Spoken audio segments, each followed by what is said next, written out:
एक स्टॉक जो अचानक से मतलब एकदम से सबकी नजरों में आ जाता है और ऐसा आता है कि मार्केट में हलचल मच जाती है।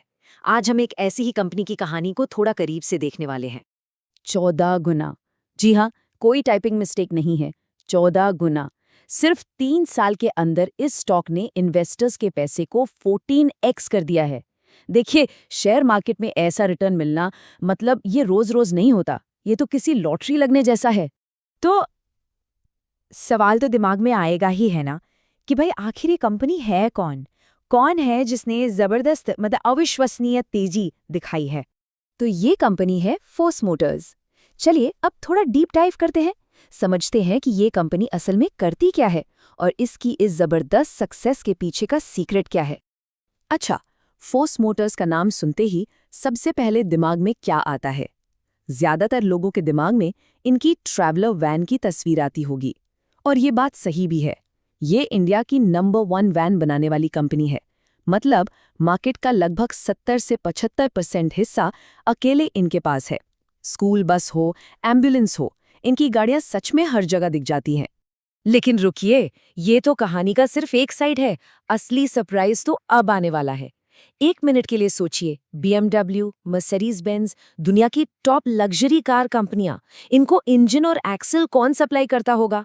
कोई जर्मन कंपनी? नहीं, वो है यही कंपनी, फोर्स मोटर्स। जी हाँ, इंडिया में बनी ये कंपनी जर्मनी की इन टॉप क्लास गाड़ियों को पावर देती है।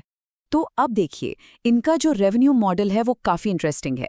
इनकी कमाई का एक बड़ा हिस्सा करीब 55% तो आता है इनकी अपनी गाड़ियों से, जैसे ट्रैवलर। ये बिजनेस थोड़ा मार्केट के उतार चढ़ाव पर डिपेंड करता है, लेकिन इनकी कमाई का जो दूसरा बड़ा हिस्सा है, करीब 33%, वो आता है BMW और मर्सिडीज के लिए इंजन बनाने से। और ये एक बहुत ही स्टेबल, भरोसेमंद इनकम सोर्स है। तो ये तो क्लियर हो गया कि बिजनेस मॉडल तो काफी सॉलिड है। एक तरफ अपना मार्केट है, दूसरी तरफ दुनिया के सबसे बड़े ब्रांड्स। लेकिन जो बड़ा सवाल है वो ये है कि क्या स्टॉक का प्राइस भी इतना ही सॉलिड है? चलिए अब स्टॉक की कीमत के पीछे की कहानी को डिकोड करते हैं।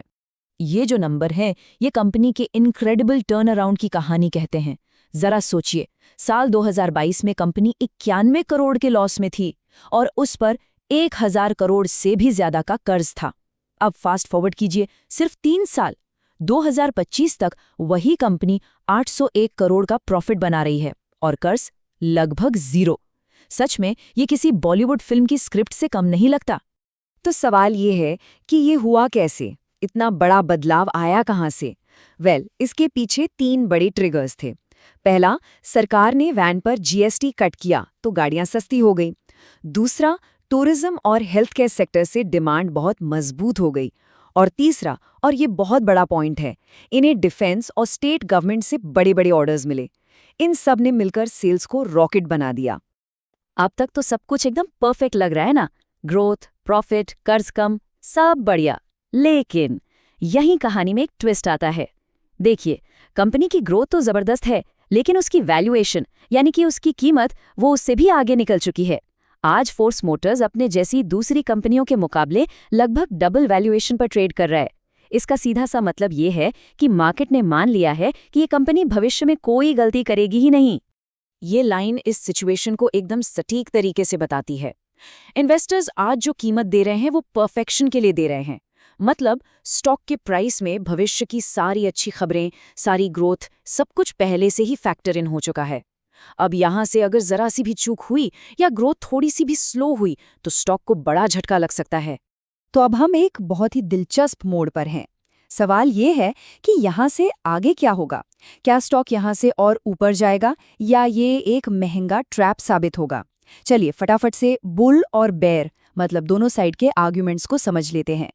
तो देखिए, जो बुल केस है यानी जो लोग तेजी में हैं, उनका मानना है कि वैन मार्केट में कंपनी का जो डोमिनेंस है, जो सरकारी ऑर्डर्स आ रहे हैं और एक्सपोर्ट का जो पोटेंशियल है, वो स्टॉक को और ऊपर ले जाएगा।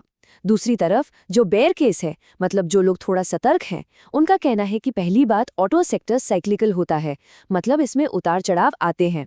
दूसरी, वैल्यूएशन पहले ही आसमान पर है। और तीसरी, BMW, मर्सिडीज जैसे कुछ ही बड़े क्लाइंट्स पर इतनी ज्यादा डिपेंडेंसी एक बड़ा रिस्क है। तो हमने दोनों पक्षों को सुन लिया। अब इन सब पॉइंट्स को ध्यान में रखते हुए आते हैं उस सबसे बड़े सवाल पर कि आखिर इस स्टॉक में करना क्या है, खरीदें, बेचें या होल्ड करें? हमारे एनालिसिस के हिसाब से फैसला एकदम क्लियर है, होल्ड। इसका मतलब ये है कि अगर पोर्टफोलियो में ये स्टॉक पहले से है तो बने रहिए, लेकिन इस लेवल पर, इस ऊंची कीमत पर फ्रेश बाइंग करने से बचना चाहिए। तो होल्ड करने की सलाह क्यों? देखिए, इसमें कोई शक नहीं कि फोर्स मोटर्स एक बेहतरीन कंपनी है, एक ग्रेट बिजनेस है। लेकिन प्रॉब्लम यह है कि इसकी सारी अच्छाई, सारी फ्यूचर ग्रोथ ऐसा लगता है कि पहले से ही स्टॉक प्राइस में शामिल है। तो ये स्टॉक किसके लिए है? ये उन लॉन्ग टर्म इन्वेस्टर्स के लिए है जो मार्केट के उतार चढ़ाव को झेल सकते हैं। और किन्हें इससे बचना चाहिए? शॉर्ट टर्म ट्रेडर्स और वो लोग जो एक वैल्यू बाय यानी सस्ते में एक अच्छा स्टॉक ढूंढ रहे हैं, उन्हें फिलहाल इससे दूर रहना चाहिए। और आखिर में इन्वेस्टिंग का एक गोल्डन रूल है जो यहाँ बिल्कुल फिट बैठता है। एक शानदार कारोबार, लेकिन हर कीमत पर नहीं।